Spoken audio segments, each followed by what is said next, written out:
నమస్తే, నేను Vamsi. Welcome to question hour. Hyderabad చుట్టుపక్కల అభివృద్ధి పరుగులు పెట్టబోతుందా?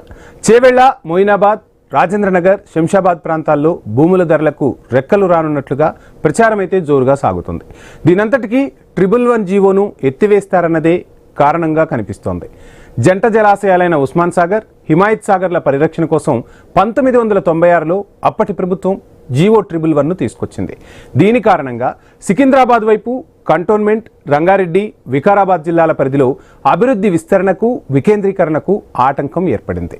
జంట జలాశయాల చుట్టూ ఉన్న 10 కిలోమీటర్ల పరిధిలోని ప్రాంతాన్ని బయో కన్జర్వేషన్ జోన్గా ప్రకటించారు అప్పట్లో. ఇక రంగారెడ్డి జిల్లాలోని 7 మండలాలకు చెందిన 84 గ్రామాల్లోని 132,000 ఎకరాల్లోని భూములపై నిషేధం విధించారు. దీంతో ఆ ప్రాంతంలో రియల్ ఎస్టేట్ సహా అనేక కార్యక్రమాలకు బ్రేక్ పడింది. కానీ నిబంధనలకు విరుద్ధంగా చాలామంది వ్యాపారవేత్తలు, పొలిటీషియన్లు, రియల్ ఎస్టేట్ వ్యాపారులు 111 జీవో పరిధిలోకి వచ్చే భూముల్లో భారీగానే పెట్టుబడులు పెట్టినట్టు విమర్శలు కూడా గుప్పమన్నాయి. ఇక్కడ వందల సంఖ్యలో ఫామ్ హౌస్లు, విల్లాలు వెలిసినట్లు కూడా ఆరోపణలు కనిపిస్తున్నాయి, వినిపిస్తున్నాయి కూడా. ఇప్పుడు ఈ జీవోను ప్రభుత్వం ఎప్పుడెప్పుడు ఎత్తేస్తుందా అని స్థానిక ప్రజలు కూడా ఆసక్తిగా, ఆశగా ఎదురు చూస్తున్నారు. మరి 111 జీవో పరిధిలోకి హైడ్రా అడుగుపెట్టిందా? జీవో రద్దయితే 84 గ్రామాల్లోనూ ఒకేసారి ఆంక్షలను ఎత్తివేస్తారా? సాధారణ జీవో ద్వారా ఆంక్షలు ఎత్తివేయడం సరైందేనా? జీవో 111ను ఎత్తివేస్తే పర్యావరణవేత్తలు కోర్టుకు వెళ్లే అవకాశాలు లేవా? అసలు ఏమిటి 111 జీవో? ఇప్పుడు ఇదే అంశంపై మనం చర్చిద్దాం. మనతో పాటు మాట్లాడేందుకు రామకృష్ణ గారు, ప్రముఖ రియల్ ఎస్టేట్ వ్యాపారవేత్త, అదేవిధంగా మన్నెం కోటేశ్వరరావు గారు, ప్రముఖ విశ్లేషకులు మనకు అందుబాటులో ఉన్నారు. రామకృష్ణ గారికి, కోటేశ్వరరావు గారికి నమస్కారం అండి. నమస్తే. కోటేశ్వర గారు. హలో. కోటేశ్వర గారు వాయిస్ వినిపించట్లేదు. కోటేశ్వర గారు, ఐఎమ్ ఆడిబుల్? నా వాయిస్ వస్తుందా సార్? వాయిస్ వినిపించట్లేదు.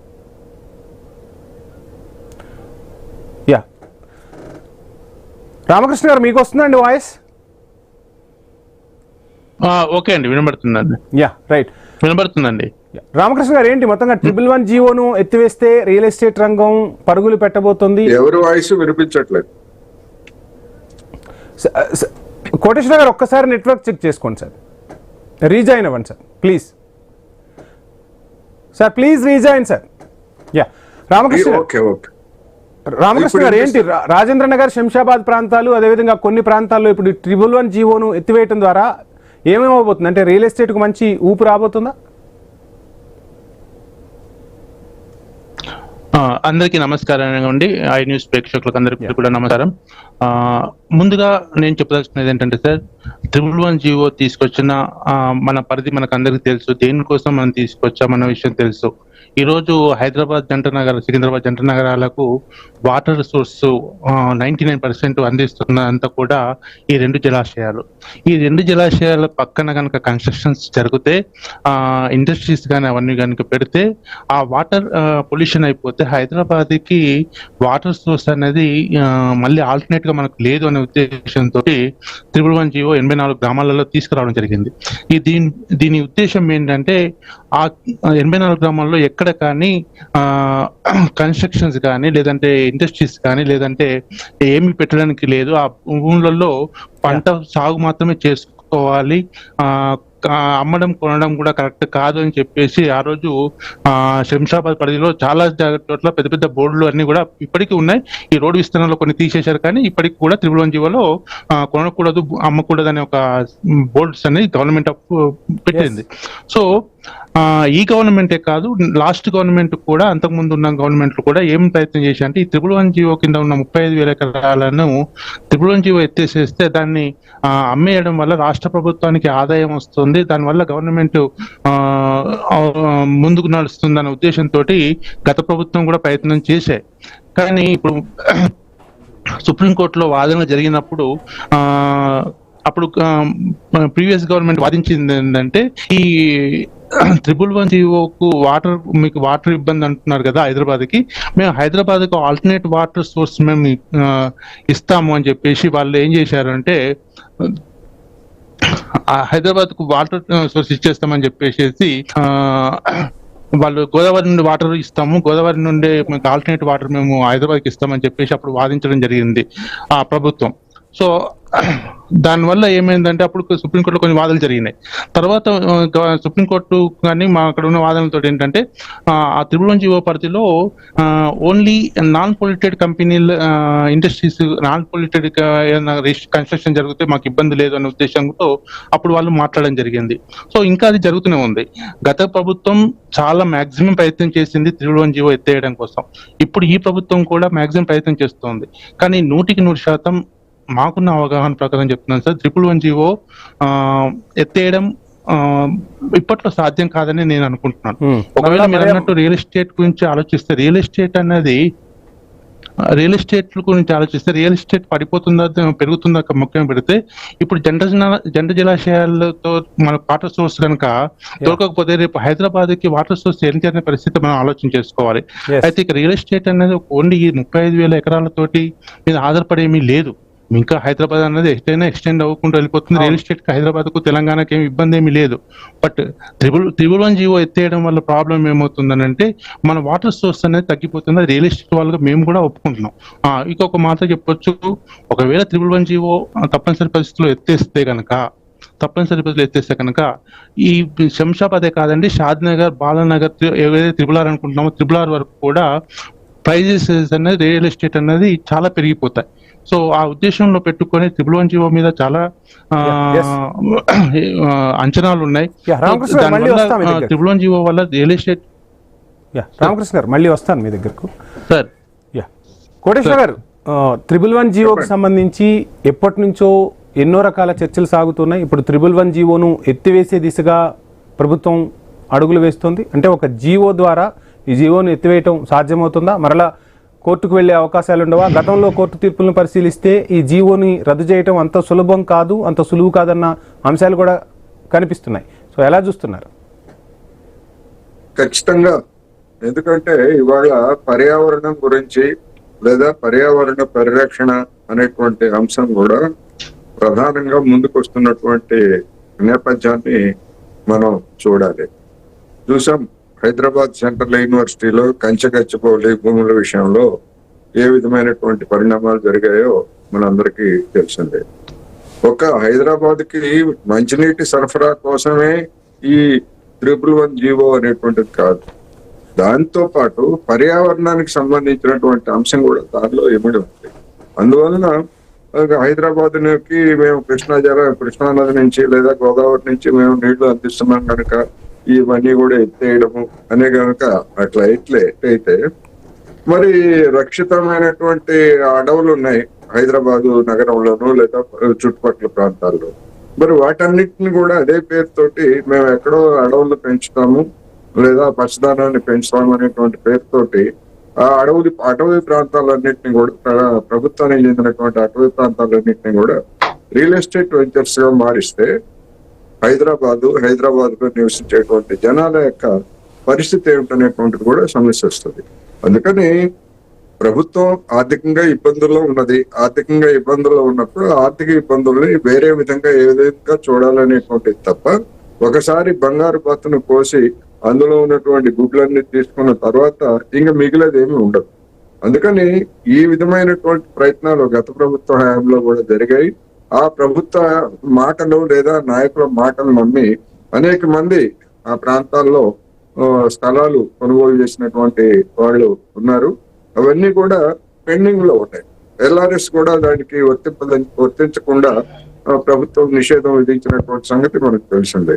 మరి అటువంటి ప్రభుత్వము ఇప్పుడు నీటికి మేము అందజేస్తాము, మంచినీళ్ళ సమస్య కదా అనేటువంటిది దాన్ని కేవలం ఒక మంచినీటి సమస్యగానే కనుక చూసేట్లయితే భవిష్యత్ తరాలు ప్రభుత్వాలను క్షమించవు. ఎందుకంటే వీళ్ళే గతంలో జరిగినటువంటి నిర్లక్ష్యం గురించి లేదా చెరువుల ఆక్రమణ గురించి వాటిని గురించి పరిరక్షిస్తాము అని చెప్తున్నటువంటి ఏర్పాటు చేసినటువంటి ఈ ప్రభుత్వమే మరి దానికి ఆ స్ఫూర్తికి భిన్నంగా ఇటువంటి జీవోని కనుక ఎత్తేస్తే అది తీవ్రమైనటువంటి తప్పిదం అవుతుంది. అంత తేలిగ్గా జరిగేటువంటి అంశం కాదనేది నా అభిప్రాయం. కోటేశ్వర గారు, మీరు చెప్తున్నట్టుగా జంట జలాశయాలు ఈ రోజుకి కూడా నగరం ఇంత విస్తరించినా ఈ రోజుకి ఆ జంట జలాశయాలు అప్పట్లో ఉన్న జలాశయాలే ఇప్పటికీ మనకు ఉపయోగపడుతూ ఉన్నాయి. అంటే అప్పటి పాలకులేమో ముందు చూపుతో వ్యవహరించారు, ఇప్పటి పాలకులేమో ఈ రోజు గడిస్తే చాలన్నట్టు వ్యవహరిస్తున్నారని అనుకోవచ్చా? ఆ ప్రభుత్వం ఈ ప్రభుత్వం అని కాదు, ఏ ప్రభుత్వం అయినా. ఖచ్చితంగా ఇవాళ ఉన్నటువంటి ప్రభుత్వాలు అనేకమైనటువంటి వాగ్దానాలు చేయడం, ఆ వాగ్దానాలను అమలు జరపడంలో విఫలం కావడం, ఆ వాగ్దానాలను కనుక దానికి అనుగుణంగా సంక్షేమ పథకాలను ఎత్తేస్తే జనంలో వ్యతిరేకత వస్తుంది. లేదు, ఆ వాగ్దానాలను అమలు జరపడానికి అపరిమితమైనటువంటి పన్నులు ఇతర రూపంలో భారాలు మోపినా కానీ ఆయా ప్రభుత్వాల మీద వ్యతిరేకత వస్తుంది. అందువల్ల దాన్ని ఎట్లా పరిష్కరించుకోవాలనేటువంటిది వాగ్దానాలు చేసే ముందు ఏ పార్టీ అయినా, కాంగ్రెస్ అయినా, బీఆర్ఎస్ అయినా, లేకపోతే మరొక పార్టీ అయినా, వాగ్దానాలు చేసే ముందు దాన్ని అమలు జరపడానికి ఉన్నటువంటి అవకాశాలు ఏమిటనేటువంటిది కూడా ఆలోచించుకోవాలి.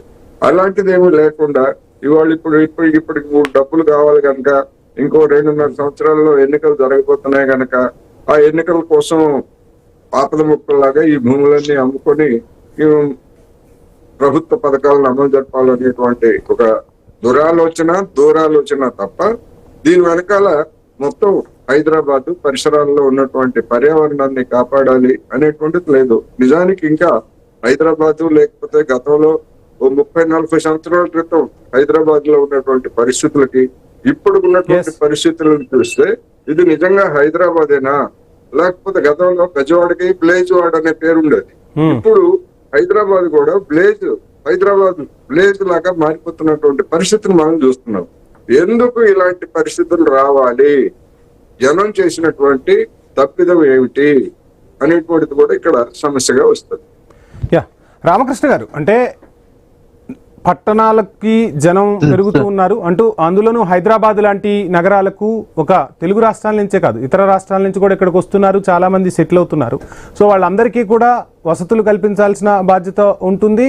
సో నగరం అనేది, హైదరాబాద్ అనేది సో పెరుగుతూనే ఉంది, ఎప్పటి నుంచో పెరుగుతూనే ఉంది. కానీ ఇప్పుడు ఉన్న పరిస్థితుల్లో ఆ జలాశయాలు కావచ్చు, పర్యావరణం కావచ్చు, అసలు వనరులే లేని చోట మనం చేసేది విధ్వంసం కాదా? వనరులను నాశనం చేయటం విధ్వంసం కాదా? రియల్ ఎస్టేట్ అనే పేరు చెప్పినా లేదు, అక్కడ మనం ఆ జీవోలను రద్దు చేసినా మనం చేస్తున్నది విధ్వంసం కాదా? ఆ విధ్వంసం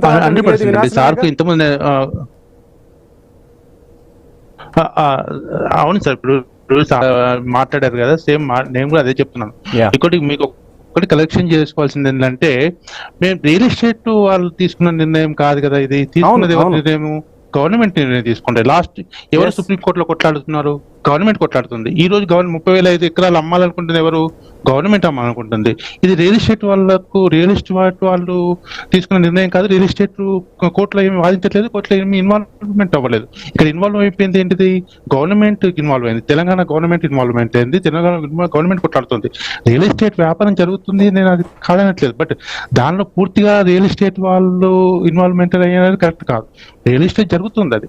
ఇకపోతే మనకు ఉన్నది ఒకే ఒక 111 జీవో ఉన్న ఈ సౌత్ డైరెక్షన్స్ లో ఉన్న 30,000 ఎకరాలు కాకుండా హైదరాబాద్ అన్నది ఎటైనా ఎక్స్టెన్షన్ అవ్వచ్చు.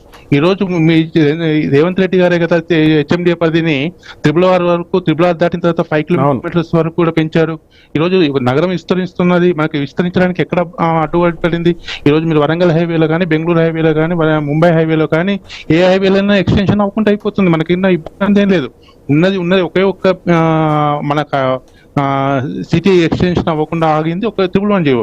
అయినా కానీ 111 జీవో పరిధి దాటిన తర్వాతనే మనకి ఇంకా సిటీ ఎక్స్టెన్షన్. ఇప్పుడు షాద్ నగర్ లో చూస్తే షాద్ నగర్ నుండి మీకు రాజాపూర్ వరకు, మీకు బాలనగర్ వరకు మీకు ఎక్స్టెన్షన్ అయిపోయింది. సో సిటీ ఎక్స్టెన్షన్ కానీ, పట్టణం అభివృద్ధి అవ్వడంలో కానీ, తెలంగాణకు కానీ, హైదరాబాద్ కానీ ఎలాంటి ఇబ్బంది లేదు. హైదరాబాద్ రియల్ ఎస్టేట్ రంగంలో అన్ని రంగాలలో, అన్ని హైవేలలో ఎక్స్టెన్షన్ అవ్వకుంటే పోతుంది. 111 జీవోలో ఉన్నది ఎంత అంటే 35,000 ఎకరాలు. అంటే ఆల్మోస్ట్ ఒక జట నగరాలను మళ్ళీ నిర్మించుదామని చెప్పి లాస్ట్ టైం ప్రభుత్వం అనౌన్స్మెంట్ చేసింది. మేము ఇప్పుడు కూడా అదే చెప్తున్నాం, మేము ఒక సామాన్య పౌరుడుగా చెప్తున్నాం. మేము కూడా ప్రకృతికి మనకున్న ఇప్పుడు ఈ రోజు కనుక 111 జీవో తీసేస్తే రేపటి రోజున మన యమునా నది తీసేసినట్టు ఢిల్లీలో తీసేసిన పరిస్థితి ఏమైందో, లేకుంటే ఇక్కడ మిగతా కన్స్ట్రక్షన్ ముంబైలో ఎలాంటి పరిస్థితి అయిందో ఈ రోజు హైదరాబాద్ అదే పరిస్థితి వస్తుందని మేము అంటున్నాం. సో రియల్ ఎస్టేట్ అన్నది ఓన్లీ ఆ 35,000 ఎకరాస్ మీద లేదు. ఇంకోటి పూర్తిగా ఇన్వాల్వ్మెంట్, అది అమ్మాలి అనే ఉద్దేశం ఉన్నదంతా కూడా గవర్నమెంట్ ల్యాండ్స్ అవి. గవర్నమెంట్ ఆపరేషన్ చేసుకొని గవర్నమెంట్ అండర్ లో ఉన్న ల్యాండ్స్ అవి. సో రియల్ ఎస్టేట్ అనేది గవర్నమెంట్ తో దీని మీద ఇన్వాల్వ్మెంట్ అయ్యి చేయట్లేదు. మాకు రియల్ ఎస్టేట్ అసలు అక్కడ చేస్తే డెవలప్ అయితే మేము చేస్తాం తప్ప దానిలో ఇన్వాల్వ్మెంట్ మేము ఏం కోరుకోవట్లేదు సార్ రియల్ ఎస్టేట్ పర్సన్ గా. Right sir. కోటేశ్వర గారు, ఇప్పుడు మనకు రామకృష్ణ గారు చెప్తున్నట్టుగా రియల్ ఎస్టేట్ అనేది ఎక్కడైనా మేము బిజినెస్ చేసుకుంటామని చెప్తూ ఉన్నా బడా బడా నాయకులు, అటు పారిశ్రామికవేత్తలు అవ్వచ్చు, ఇటు రాజకీయ నాయకులు అవ్వచ్చు, వీళ్ళందరూ కూడా 111 జీవో పరిధిలో చాలా భూములు ఇప్పటికే వాళ్ళు హస్తగతం చేసుకున్నారు. రాజకీయ అంశాల్లో కూడా చొరబడుతున్న పరిస్థితులు లేవా? వాళ్లే ఇటువంటి నిర్ణయాలను తీసుకునేలా ప్రభావితం చేసే పరిస్థితులు లేవంటారా? ఖచ్చితంగా ఉన్నాయి.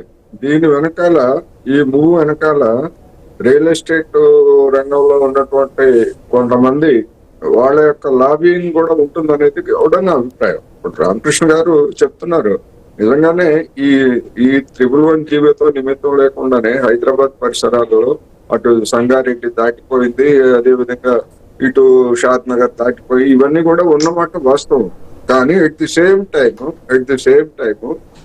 ఈ 111 జీవో పరిధిలో కూడా కొన్ని రియల్ ఎస్టేట్ ఇంట్రెస్ట్ ఉన్నటువంటి వాళ్ళు ప్రభుత్వాన్ని ఇది కనుక చేసేట్లయితే మీకు అదో వాళ్ళకి లాభం వచ్చేదానికంటే మీకు ఎక్కువ లాభం వస్తుంది, మీరు అమ్ముకుంటే మీ ప్రభుత్వ ఇబ్బందులు గట్టెక్కొచ్చు అనేటువంటి ఆరోపణలు ఒత్తిడి చేస్తున్నటువంటి వాళ్ళు ఉన్నారు. గతంలో కూడా బీఆర్ఎస్ ప్రభుత్వ హయాంలో కూడా అలాంటి లాబీ పనిచేసింది.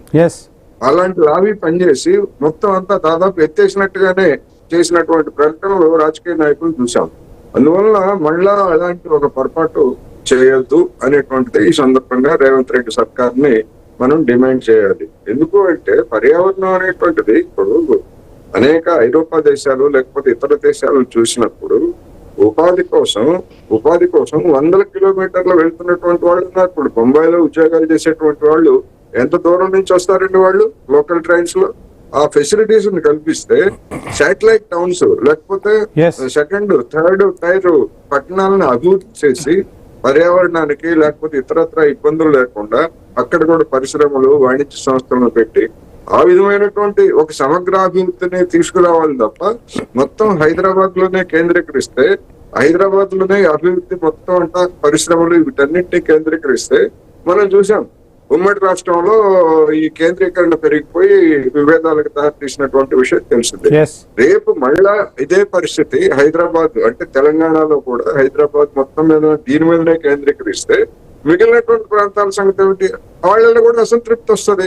మాకు కూడా ఒక సపరేట్ ఫ్యాషన్ ఇవ్వండి, మేము కూడా పెట్టుకుంటాం, రాజధాని పెట్టుకుంటాం, అభివృద్ధి చేసుకుంటాం అనేటువంటి వస్తుంది. అందుకని సమగ్రమైనటువంటి అభివృద్ధి దృష్టితోటి అన్ని పట్టణాలని లేకపోతే అన్ని ప్రాంతాలని, నివాసిత ప్రాంతాలని రెగ్యులేట్ చేసుకుంటూ అవసరమైనటువంటి ఏర్పాట్లు కనుక చేయకపోయేట్లయితే మరొకసారి మొత్తం యావత్తు తెలంగాణకి గుండెకాయగా ఉన్నటువంటి హైదరాబాద్ అంటే ఇవాళ ఒక 2 కోట్ల మంది జనాభా ఉన్నటువంటి నగరం అంటే ఇప్పటికే అనేకమైనటువంటి సమస్యలు ఎదుర్కొంటుంది. రోడ్లు కావచ్చు, డ్రైనేజ్ కావచ్చు, దీనికి పర్యావరణం కూడా తోడయ్యేట్లయితే పరిస్థితులు ఏ విధంగా ఉంటాయో ఎవరైనా ఊహించుకోవాల్సిందే. అందుకని ఖచ్చితంగా ఈ గ్రీన్ జోన్స్ అనేటువంటి దాన్ని పెంచుకోవాలి. అవసరమైతే ఆ నిబంధనలను కఠినంగా అమలు చేయాల్సినటువంటి ప్రభుత్వాలే దానికి తూట్లు పొడిచే విధంగా ప్రయత్నాలు చేయడం అనేటువంటిది గర్హనీయం అని చెప్పక తప్పదు. రామకృష్ణ గారు, ఫైనల్ గా చూస్తున్నాం మనం, అంటే హైదరాబాద్ డెవలప్ అవుతుంది, రియల్ ఎస్టేట్ రంగం కూడా పుంజుకుంటుంది, అనేక అంశాలు ఈ అంశాల చుట్టూ, అంటే 111 జీవో రద్దయినంత మాత్రాన అక్కడ వస్తారు, పెట్టుబడులు పెడతారు అంటే ఇక్కడ కాకపోతే ఇంకో చోట వ్యాపారం అనేది చేస్తూ ఉంటారు. కానీ ఉన్న వనరులను మనం నాశనం చేసుకుని కొత్త వనరులను సృష్టించడం సాధ్యమవుతుందా? అందులోనూ ప్రకృతి ప్రసాదించిన వనరుల జోలికి వెళ్ళకూడదు అనే నిబంధనలు ఖచ్చితంగా అమలు చేయాల్సిన బాధ్యత ముందు పౌరులుగా ఉంటుంది కదా. తర్వాత వ్యాపారాలు, రాజకీయాలు ఇవన్నీ తర్వాత పక్కన పెడితే ముందు ఒక పౌరులుగా మనం అసలు భూమిపై మనుగడ సాగించాలి అంటే ప్రకృతి ప్రసాదించినవి ఏవైతే ఉన్నాయో ఆ వనరుల జోలికి వెళ్లకుండా ఉండాలిగా. కానీ విధ్వంసం ఏది నడుస్తుంది కదా ఎక్కడికక్కడ. నేను అదే చెప్తున్నానండి. ఈ రోజు గవర్నమెంట్ అనేది బడా బాబుల కోసం చేస్తుందా, నాయకుల కోసం చేస్తుందా, లేకుంటే ఒక వ్యాపారవేత్తల కోసం చేస్తుందా? ఏది చేసినా ఉన్న సిస్టాన్ని కరప్ట్ చేసుకుంటే, ఉన్న యొక్క సోర్సెస్ కరప్ట్ చేసుకుంటే రేపు పొద్దున భావితరాలకు మనం అన్యాయం చేసిన వాళ్ళమే అవుతామని నేను యాక్సెప్ట్ చేస్తున్నాను. గతంలో మీరు ఒక పాయింట్ నేను చెప్పడం మర్చిపోయాను సార్. గతంలో కేసీఆర్ గవర్నమెంట్ ను ఐటీ కంపెనీలు కానీ మిగతా కంపెనీలు కానీ ఇండస్ట్రీస్ కానీ కంపెనీలు అడిగినప్పుడు కేసీఆర్ గారు ఒకటే మాట చెప్పారు, మీకు బెంగళూరు హైవేలో మాత్రం ఎలాంటి కన్స్ట్రక్షన్ కి ఎలాంటి ల్యాండ్ అలొకేషన్ చేయము, ఓన్లీ ఐటీ కంపెనీలకు సంబంధించిన వాటికి మాత్రమే అలొకేషన్ చేస్తాము. మీరు ఏదైనా ఇండస్ట్రీస్ కావాలనుకుంటే మీకు ముంబై హైవేలో పెట్టుకొని మేము పర్మిషన్స్ ఇస్తాము. అలాగే వరంగల్ హైవేలో 150కి పైగా కంపెనీలకి ఈరోజు కేసీఆర్ గవర్నమెంట్ ఉన్నప్పుడు అక్కడ మనకు పర్మిషన్స్ ఇచ్చారు. వాళ్ళు వచ్చేసి మాకు షాద్నగర్ హైవేలోనే కావాలి, బెంగళూరు హైవేలోనే కావాలి అంటే కూడా అప్పుడున్న గవర్నమెంట్ దాన్ని డినై చేసేసి, లేదంటే అక్కడ మేము ఇవ్వలేము ల్యాండ్స్, మేము ఇచ్చే ల్యాండ్స్ అని కూడా మీకు ఇటు బెంగళూరు హైవే కానీ మన వరంగల్ హైవేకి కానీ లేదంటే ముంబై హైవేకి ఇస్తాం, అక్కడ ఇండస్ట్రీస్ పెట్టుకోండి అని చెప్పి అప్పుడు గవర్నమెంట్ కొన్ని సానుకూల నిర్ణయాలు కూడా తీసుకుంది. ఈ రోజు ఉన్న గవర్నమెంట్ కాస్త కొద్దిగా అగ్రెసివ్ గా ట్రిపుల్ జీవో తీసేయడానికి ప్రయత్నం చేస్తోంది. కానీ అది 99% చెప్తున్నాను, 100% చెప్తున్నాను, అది ఇప్పట్లో సాధ్యం కాదు, అది మన పరిధిలో లేదు. ప్లస్ ఇంకా అది ఎట్టి పరిస్థితుల్లో పర్యావరణ శాఖ వాళ్ళు అనుమతులు రావు. కాబట్టి 111 జీవో ఇప్పట్లో తీసేసే పరిస్థితి అయితే లేదు సార్ మనకి. రైట్.